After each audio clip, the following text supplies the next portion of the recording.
Mata TV YouTube Indonesia dengan bangga mempersembahkan sebuah storytelling kekinian abad ini, diangkat dari karya besar Esa Mintarja yang sangat populer di masanya, berlatar belakang kisah tanah Jawa masa lampau, tepatnya di penghujung kejayaan kerajaan tanah Jawa, dengan judul Kisah Api di Bukit Menoreh.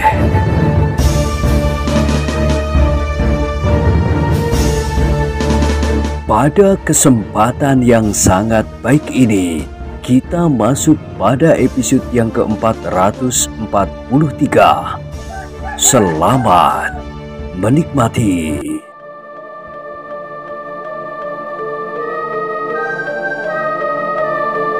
Pada episode sebelumnya telah diceritakan, Swandaru mengangguk-anggukkan kepalanya. Ia masih memandang Wonokerti yang berjalan semakin lama seakan-akan menjadi semakin cepat. Desisnya, "Di mana kudanya ditinggalkan?"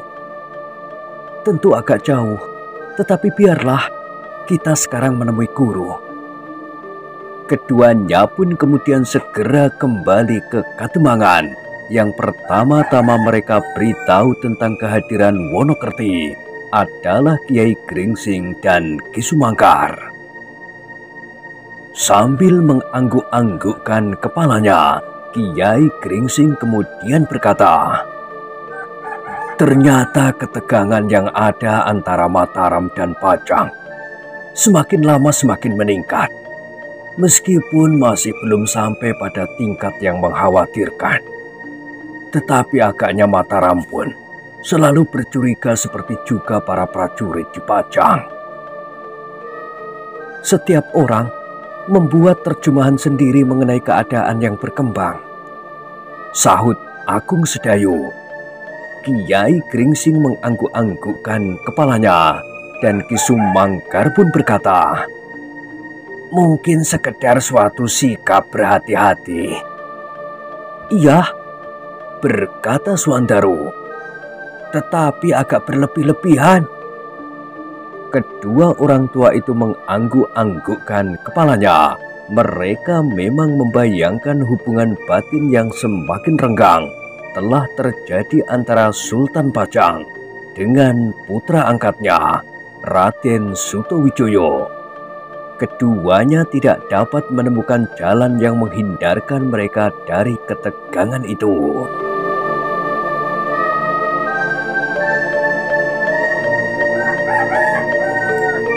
"Tetapi Mataram tidak akan berbuat sesuatu lebih dahulu," berkata Kiai Gringsing. "Kecuali Mataram memang belum siap. Aku kira para pemimpin di Mataram masih menaruh hormat kepada Sultan Pajang, meskipun ternyata mereka tidak lagi dapat bekerja bersama." Kedua muridnya mengangguk-anggukkan kepalanya. Mereka pun berpendapat bahwa Sutowijoyo tidak akan mengambil sikap yang keras terhadap Pajang jika tidak terpaksa. Namun mereka pun sadar bahwa yang menentukan bukan saja Sutowijoyo. Orang-orang yang langsung berada di lingkungan keprajuritan dapat memancing suasana, sehingga pada suatu saat tidak ada jalan lain yang dapat ditempuh selain kekerasan. Demikian juga agaknya para prajurit Pajang. Mereka tidak ingin menunggu Mataram menjadi kuat. Bahkan beberapa orang di antara mereka berpendapat Mataram harus dihancurkan segera sebelum berkembang. Tetapi pemimpin tertinggi dari kedua daerah yang semakin lama menjadi semakin jauh itu masih selalu mencoba mengekang diri agar mereka tidak terperosok ke dalam pertentangan yang semakin dalam. Meskipun demikian, Kiai Gringsing dan murid-muridnya serta Ki Sumangkar tidak menganggap perlu menyampaikan hal itu kepada Untara. Dengan demikian akan dapat menimbulkan ketegangan perasaan justru menjelang hari perkawinannya, karena mereka berpendapat Mataram tidak akan berbuat kasar.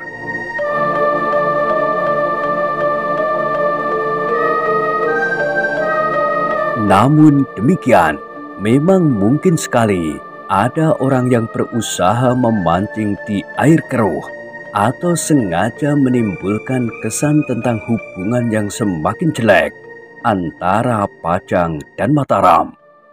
Orang-orang yang licik seperti Kiai Damar dan Kiai Telapak Jalak dapat saja berbuat sesuatu yang dapat menumbuhkan kesan seakan-akan pihak-pihak yang sedang dibakar oleh ketegangan itulah yang telah berbuat. Bahkan mungkin orang-orang Kiai Damar dan Kiai Telapak Jalak yang kecewa atas kegagalan mereka sengaja membuat keributan di sekitar Jati Anom dan menyebut dirinya orang-orang dari Mataram. Sehingga dengan demikian mereka akan dapat mengambil keuntungan dari pertentangan yang akan terjadi. Apakah kita dapat berbuat sesuatu, Guru? Bertanya Swandaru. Mungkin kita dapat berbuat sesuatu, jawab gurunya. Dalam saat-saat perkawinan itu, kita pasti akan hadir. Nah, kita dapat berhati-hati menanggapi setiap persoalan. Di tempat itu tentu akan penuh dengan perwira dari Pajang, kawan-kawan Untara. Jika penjagaan tidak cukup baik, memang mungkin sekali akan timbul persoalan yang tidak kita kehendaki dari orang-orang yang sengaja akan mengambil keuntungan dari suasana yang memburuk ini. Bagaimanapun juga, kita harus berhati-hati. Kita adalah orang-orang yang berdiri di luar pertentangan itu sendiri, berkata Ki Sumangkar, sehingga kita dapat memandang persoalannya dari jarak yang cukup.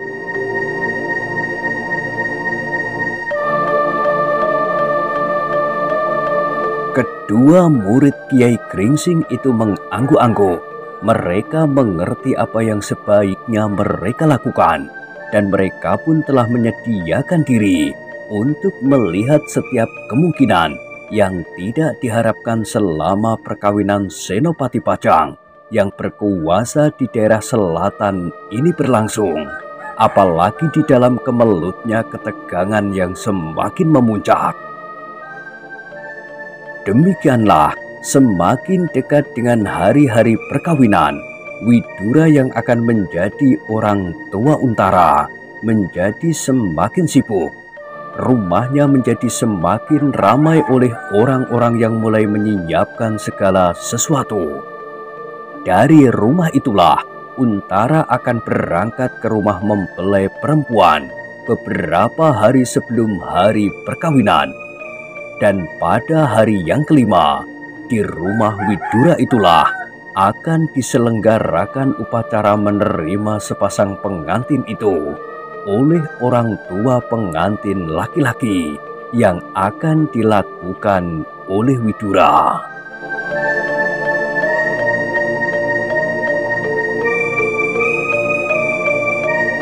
Hari-hari yang menegangkan adalah justru pada hari kelima.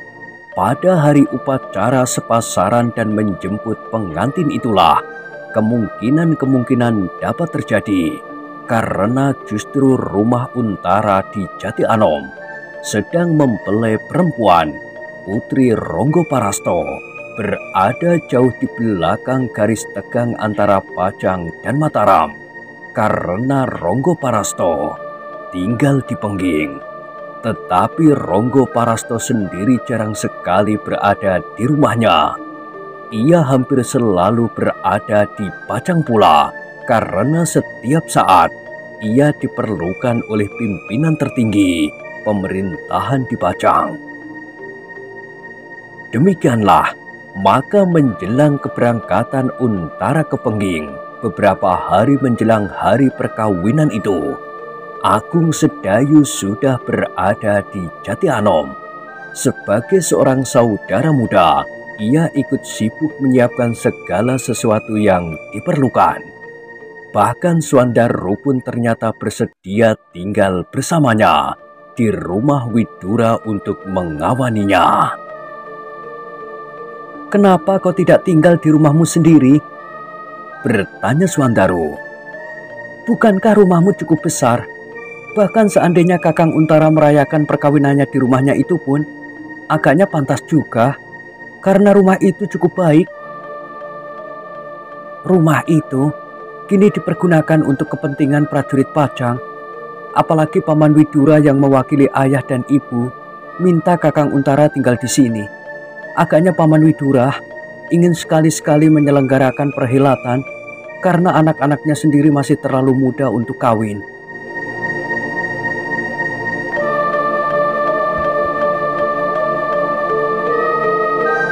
Swandaru mengangguk-anggukkan kepalanya.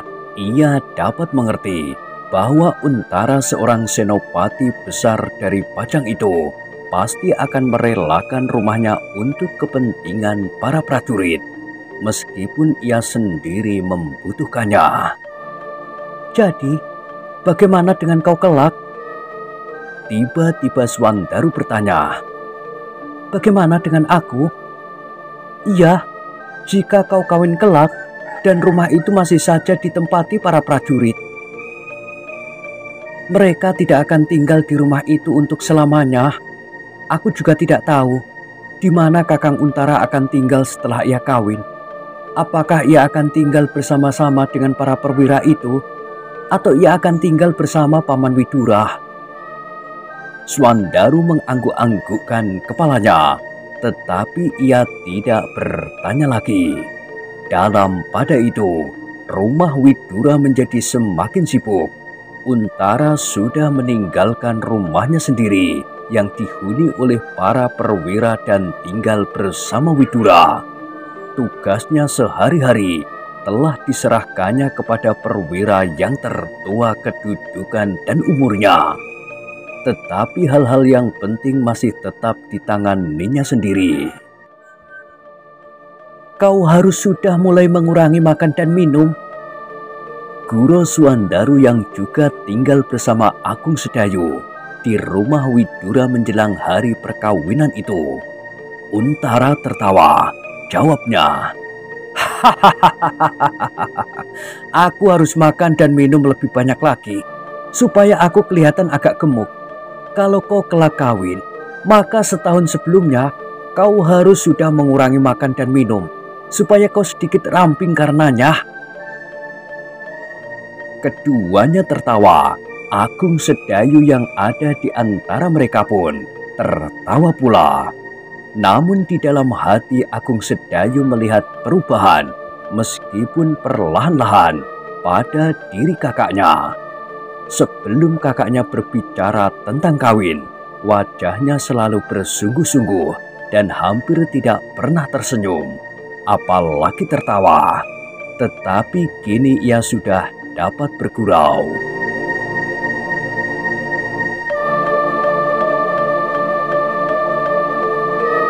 Tiba-tiba terngiang kata-kata Wonokerti di telinganya. "Mungkin karena kalian belum kawin sajalah, kalian tidak menyadari betapa pengaruhnya. Dan sebelumnya, tetapi kalian tidak boleh mengabaikan pengaruh seorang perempuan di dalam jalan kehidupan kita." Agung Sedayu menarik nafas dalam-dalam. Belum lagi Untara kawin, pengaruh itu sudah nampak padanya. Apalagi kelak, jika setiap hari Untara akan bergaul dengan istrinya. Jika istrinya mempunyai sikap tertentu, sikap itu pasti akan berpengaruh betapapun kecilnya. "Tergantung kepada sifat seorang perempuan," berkata Agung Sedayu di dalam hatinya. "Ia dapat berpengaruh baik dan dapat berpengaruh kurang baik, bahkan dapat menjadi buruk." Dan tiba-tiba saja terbersit suatu pertanyaan di dalam dirinya. "Bagaimana dengan Sekar Mirah?" Agung Sedayu mencoba untuk menilai gadis sangkal putung itu. Namun sebelum ia menemukan sesuatu padanya, terdengar Untara berkata, "Aku berterima kasih jika kalian mau tinggal di sini selama aku berada di Pengging. Menjelang hari kelima setelah hari perkawinan, Paman Widura pasti sibuk sekali. Apakah kalian bersedia?" "Tentu," sahut Swandaru. "Aku senang tinggal di sini asal dapur Paman Widura masih terus berasap. Tetapi jika api sudah padam, aku akan segera kembali ke Sangkal Putung." Sekali lagi mereka tertawa dan Swandaru pun kemudian berkata, "Guru akan datang juga bersama Ki Sumangkar pada hari kelima itu. Mereka akan datang bersama ayah, ibu dan Sekar Mirah. Mereka akan ikut merayakan upacara ngunduh pengantin pada hari kelima itu." Tentu, Paman Widura dengan resmi sudah mengundang mereka. Tetapi sudah tentu bahwa mereka tidak akan datang tepat pada hari sepasaran itu. Kami mengharap mereka datang sehari atau 2 hari sebelumnya. Ayah terlampau sibuk, tetapi mungkin guru dan Ki Sumangkar. Untara mengangguk-anggukkan kepalanya. Sekilas tampak sesuatu membayang di wajahnya. Namun ia pun kemudian tersenyum. "Beberapa orang prajurit akan ikut membantu Paman Widura pula. Jika tidak, Paman Widura pasti akan terlalu lelah." Agung Sedayu dan Swandaru mengangguk-anggukkan kepalanya. Namun mereka pun dapat menangkap ungkapan yang terloncat dari keterangan itu. Bahkan rumah ini memang memerlukan pengamanan yang sebaik-baiknya menjelang hari-hari yang akan menjadi sangat ramai itu. Para prajurit yang akan berada di halaman rumah ini tentu bukan sekedar membantu memasang taruk dan membuat pagar-pagar batas di halaman. Agaknya Untara pun mengetahui bahwa Agung Sedayu dan Swandaru yang memiliki ketajaman daya tangkap itu dapat mengerti maksud kata-katanya. Sehingga karena itu, maka Untara pun tersenyum sambil berkata, "Bukankah Paman Widura memang perlu dibantu?"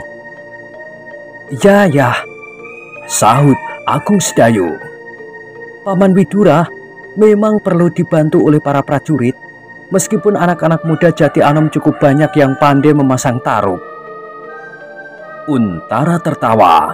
Agung Sedayu dan Swandaru pun tertawa pula.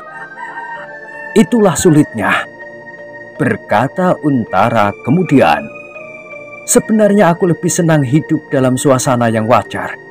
Jika kalian kawin, tidak banyak orang akan mempersoalkan. Dan sudah barang tentu tidak banyak orang yang berniat untuk berbuat sesuatu. Tetapi itulah kesulitanku. Aku harus memperhatikan banyak segi yang mungkin dapat terjadi." "Itu pun wajar," sahut Swandaru. "Setiap persoalan mempunyai neracanya masing-masing. Ada yang baik, ada yang buruk. Ada yang menguntungkan, ada yang justru merepotkan. Demikian juga yang akan terjadi dengan Kakang Untara. Jika aku kawin, tidak akan ada sekelompok perwira yang akan mengiringi aku. Tidak ada sepasukan kehormatan yang akan berjalan di depanku. Dan tidak akan ada salam selamat dari Sultan Pajang. Tetapi aku juga tidak perlu mengawasi setiap sudut rumahku. Karena tidak akan ada kemungkinan gangguan apapun juga, selain dari laki-laki yang kebetulan jatuh cinta kepada bakal istriku." Untara tertawa semakin keras, sehingga beberapa orang yang sedang sibuk di halaman berpaling kepadanya. Untara nampaknya memang gembira sekali menjelang hari perkawinannya itu. "Selama ini Kakang Untara selalu bergulat dengan tugas-tugas keprajuritannya," berkata Agung Sedayu di dalam hati. Sekarang ia dapat melupakan tugas-tugas itu sejenak, sehingga ia sempat bergurau dan tertawa dengan bebas. tanpa diganggu oleh perkembangan keamanan dan ketegangan yang semakin meningkat di perbatasan alas Mentau. Namun dalam pada itu, selagi mereka bergurau dan tertawa berkepanjangan di pendopo itu, seorang naik dengan tergesa-gesa. Meskipun ia tidak berpakaian seorang prajurit, tetapi menilik sikapnya, orang itu pasti seorang petugas sandi yang diperbantukan kepada Widura di dalam perhelatan itu. Ki Untara, ia berkata dengan suara yang dalam, ada sekelompok orang memasuki padukuhan Jati Anom. Siapa menurut dugaanmu? Kami belum mendapatkan kepastian. Tetapi kami kira mereka datang dari Mataram. Mataram? Untara mengerutkan keningnya. Agung Sedayu dan Swandaru pun terkejut pula karenanya. Apakah kau sudah melaporkan kepada pimpinan yang aku serai tugas pengamanan di daerah ini? Tidak, mereka bukan sepasukan prajurit bersenjata. Jadi, sepasukan prajurit sudah siap di sekitar jalan masuk ke padukuhan ini, tetapi mereka tidak dapat berbuat apa-apa. Apa yang mereka lakukan? Mereka adalah sekelompok orang yang membawa 5 atau 6 buah jodang yang dihiasi dengan janur-janur kuning. Mereka menuju ke rumah ini. Jodang? Dari mana kau bilang? Dari Mataram? Untara menjadi tegang sejenak. Mungkin. Tetapi kami belum mendapat kepastian. Apakah para penjaga regol tidak menghentikan mereka dan bertanya tentang mereka? Ya, sedang dilakukan. Untara menjadi berdebar-debar. Karena itu, maka ia pun segera berkata, kemasi pendopo ini, bentangkan tikar yang baik. Jika benar mereka datang dari Mataram, mereka adalah tamu-tamu terhormat. Untara berhenti sejenak, lalu katanya kepada Agung Sedayu, aku akan membenahi pakaian dan panggillah Paman Widura. Agung Sedayu pun kemudian bergeser. Ketika Swandaru akan ikut pula, Untara mencegahnya. Kau di sini, sebelum Paman Widura datang, temuilah jika mereka naik ke pendopo. Kau mewakili aku sampai aku selesai. Swandaru mengangguk-anggukkan kepalanya. Karena itu, ketika Agung Sedayu pergi mencari Widura dan Untara masuk ke ruang dalam, Swandaru masih tetap berada di pendopo. Bahkan ia turut membantu membentangkan tikar yang lebih baik dari yang mereka pakai sehari-hari.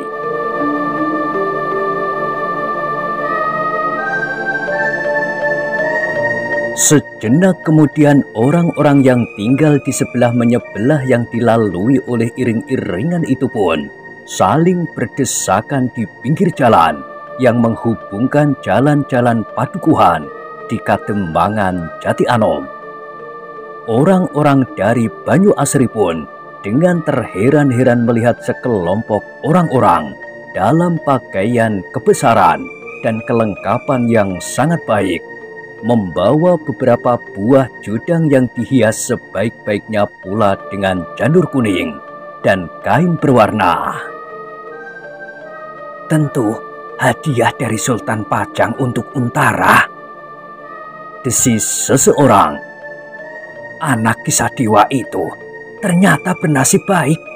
Ia mempunyai kedudukan yang terpandang dan mendapat perhatian khusus dari Sultan. Tidak seorang pun yang menjawab, tetapi pakaian kebesaran yang dipakai oleh orang-orang yang membawa jodang itu sangat mempesona, seakan-akan orang-orang itu sedang mengikuti upacara terbesar di Istana Pajang. Meskipun demikian, pakaian kebesaran yang mengagumkan itu ternyata telah kotor oleh debu. Tampaknya mereka sudah menempuh jalan yang panjang sebelum mereka memasuki Kadembangan Jati Anom. Ternyata pula bahwa di antara iring-iringan itu terdapat beberapa pengawal bersenjata untuk menjaga agar barang-barang itu tidak dirampas oleh orang-orang jahat di sepanjang jalan. Dengan dikawal oleh para prajurit pajang yang bertugas di Kademangan Jati Anom, maka iring-iringan itu pun menuju ke rumah Widura yang sedang sibuk. Widura yang diberitahu oleh Agung Sedayu pun dengan tergesa-gesa membenahi pakaiannya. Tetapi justru karena itu, ia tidak segera mengerti siapakah yang sebenarnya telah datang itu. "Dari mana?" bertanya Widura sekali lagi. "Apakah kau tidak salah dengar?" "Dari Mataram, menurut keterangan orang yang menyampaikan berita itu kepada Kakang Untara." "Mataram? Maksudmu dari Raden Sutawijoyo?" "Masih belum jelas, Paman." Widura mengerutkan keningnya, namun ia pun kemudian segera pergi ke pendopo. Widura menjadi semakin berdebar-debar ketika dua orang prajurit datang menemuinya. Hampir berbisik salah seorang berkata, "Mereka benar-benar datang dari Mataram." Widura menarik nafas dalam-dalam. Katanya, "Siapakah yang telah menyampaikan berita perkawinan Untara kepada Raden Sutawijoyo?" Prajurit-prajurit itu menggelengkan kepalanya. "Di mana mereka sekarang?" bertanya Widura pula. "Sebentar lagi mereka akan memasuki halaman ini. Kini mereka sudah menyelusuri jalan padukuhan ini. Agaknya mereka sudah melampaui simpang 4 dan gardu penjagaan itu." Widura mengerutkan keningnya. Sejenak ia merenung. Apakah sebenarnya yang telah menggerakkan orang-orang Mataram mengirimkan sekelompok orang-orangnya dengan membawa beberapa buah jodang? Apakah di dalam jodang itu berisi barang-barang untuk kelengkapan pengantin atau barang-barang lain? Selagi Widura masih termangu-mangu, maka tampaklah iring-iringan itu mendekati regel rumahnya. Sehingga karena itu, maka dengan tergopoh-gopoh, ia pun segera menyongsongnya diikuti oleh Agung Sedayu dan Swandaru pula.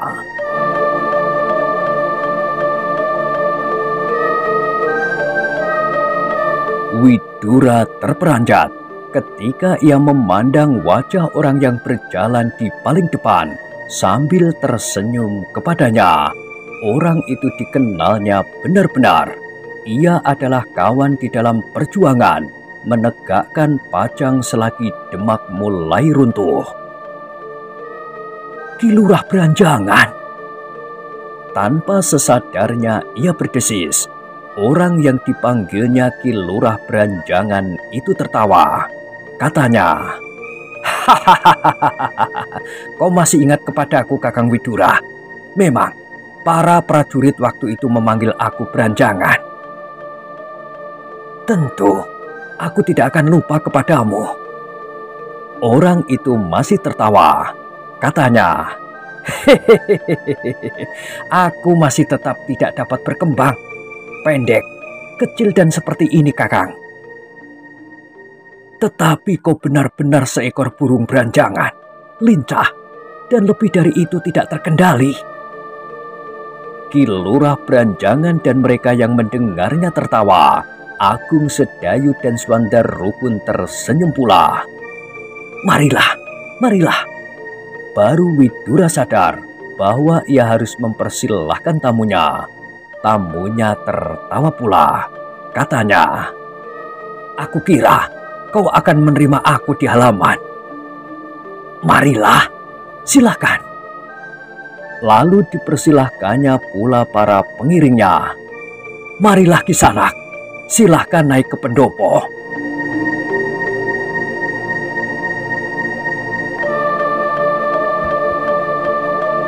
Ki Lurah Beranjangan bersama kawan-kawannya pun segera naik ke pendopo.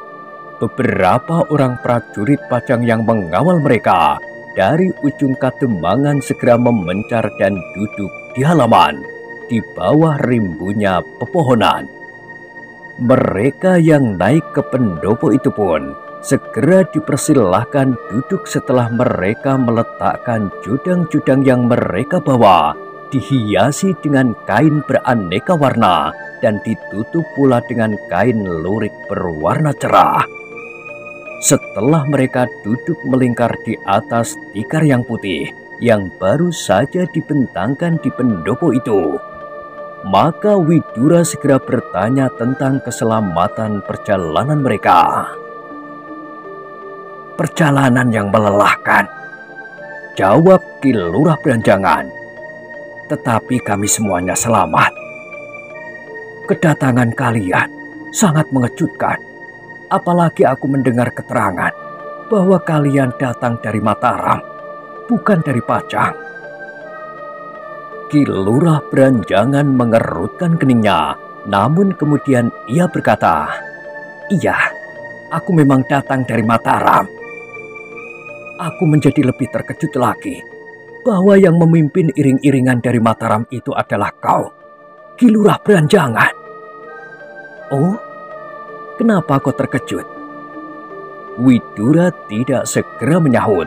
Sejenak ia mencoba merenungi tamunya dan mengenang beberapa waktu yang lampau selagi mereka bersama-sama berada dalam satu medan menghadapi keretakan yang terjadi setelah Demak pecah. Tetapi Widura tidak ingin mempersoalkannya selagi tamunya baru saja duduk. Ia tidak ingin merusak seluruh suasana dari pertemuan itu, meskipun ia termasuk salah seorang perwira Pajang yang tidak mengambil sikap yang tajam terhadap persoalan Mataram.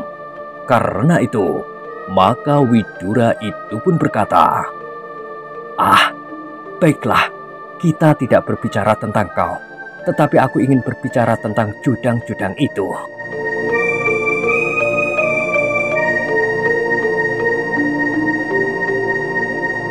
Ki Lurah Beranjangan tertawa. Seperti biasanya, ia adalah seorang yang suka tertawa.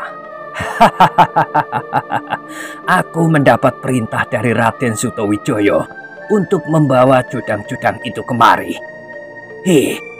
Di mana Ki Untara?" Widura mengerutkan keningnya ketika ia berpaling kepada Agung Sedayu. Maka kemenakannya itu berkata, "Kakang Untara baru masuk ke dalam biliknya. Sebentar lagi ia akan datang." "Ke bilik pengantin?"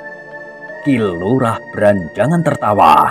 Namun tiba-tiba suara tertawanya terputus. "Siapakah anak muda ini?"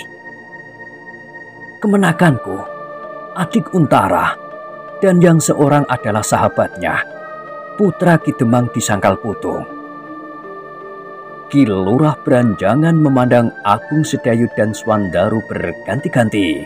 Ada kesan yang khusus terbayang di wajahnya. Sejenak kemudian sambil mengangguk-anggukkan kepalanya, ia berkata, "Baru sekarang aku berkesempatan bertemu muka dengan anak muda yang bernama Agung Sedayu dan Swandaru." Widura mengerutkan keningnya. Tanpa sesadarnya ia bertanya, "Apakah kau pernah mengenal namanya?" "Hampir semua orang Mataram mengenal namanya. Agung Sedayu, Swandaru, Kiai Gringsing dan Ki Sumangkar." "Ah," Agung Sedayu segera menyahut, "adalah kebetulan kami lewat bagian hutan yang sedang dibuka itu, dan adalah kebetulan bahwa Raden Sutawijaya hadir pada daerah penebangan yang sulit. Sebelum itu, aku sudah mengenal Raden Sutawijaya justru di sini, di garis perang antara Sangkal Putung dan Jati Anom, pada saat Tohpati masih berada di sekitar daerah ini." Ki Beranjangan mengangguk-anggukkan kepalanya. "Tetapi kita belum pernah bertemu. Ketika Ki Widura mendapat tugas di daerah selatan, aku justru pergi ke timur. Tetapi daerah timur tidak seberat yang dihadapi oleh pasukan di daerah selatan ini." Agung Sedayu mengangguk-anggukkan kepalanya. Lalu Ki Lurah itu berkata pula, "Karena itu, aku baru mendengar namamu ketika aku sudah berada di Mataram. Setiap mulut menyebut namamu, apalagi Wonokerti." "Terima kasih, tetapi barangkali pujian itu agak berlebih-lebihan. Aku tidak berbuat apa-apa di Mataram." Ki Lurah Beranjangan tertawa, lalu katanya, "Baiklah, kau memang rendah hati. Kawanmu yang gemuk itu pun menjadi buah bibir. Setiap orang menjadi heran. Meskipun tubuhnya gemuk, namun lincahnya melampaui Kijang di medan pertempuran." "Kami tidak bertempur," potong Swandaru. "Memang kami pernah bermain hantu-hantuan, tetapi itu bukan pertempuran." Sekali lagi Ki Lurah Beranjangan tertawa. Katanya, "Baiklah, sekarang aku sempat memperkenalkan diriku. Orang-orang menyebutku Beranjangan, tetapi namaku bukan itu. Salah pamanmu Widura. Ialah yang pertama-tama menyebutku Beranjangan. Kalau kau ingin mengetahui, namaku yang sebenarnya adalah Mudal. Nama yang sebenarnya lebih jelek dari nama yang diberikan oleh pamanmu. Karena itu, aku lebih senang dipanggil Ki Lurah Beranjangan daripada Ki Lurah Mudal." Agung Sedayu dan Swandaru tertawa pula. Ternyata orang yang bertubuh pendek dan kecil ini senang juga berkelakar.